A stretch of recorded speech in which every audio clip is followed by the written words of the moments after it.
I have a lot of thoughts around this because I think I may have mentioned earlier that I'm the child of an immigrant family. My mother, my aunt, my maternal side all immigrated here from Panama. And they did so in the early 90s. And, overwhelmingly what us Latinos will tell you is that the government does use us as a tool against organized labor in the United States. When the government wants to flood the market with non-union labor in order to decrease the power of American unions, they open the borders. And it's very much an economic choice when they decide to open the borders versus when they close the borders.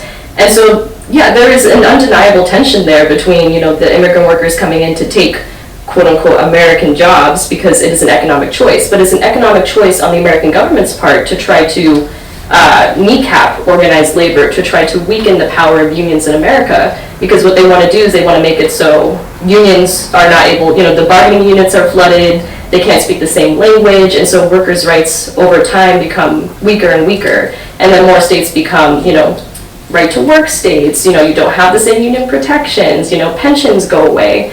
And so that is a problem, but I think what we would say in the Green Party is that we can have a system where we encourage immigration and still protect American workers. It doesn't have to be mutually exclusive or one or the other. By making sure unions are strong and by making sure that immigrants know their rights, know that they have the right to join a union, and by also making sure that we have papers for all. Because if immigrants can become citizens, if they can become protected people in this country with full legal rights and workers' rights, there doesn't have to be that same sort of competition. And like Laura was saying, there's plenty of capital, there's so much business, and so much work to be done in this country that there is more than enough work for everybody. And it would be very, very easy for the government to have a federal job guarantee, which is actually something that Martin Luther King Jr. and other civil rights leaders were asking for back in the 60s, right? They were aware of that. They were aware that the government could do that back then.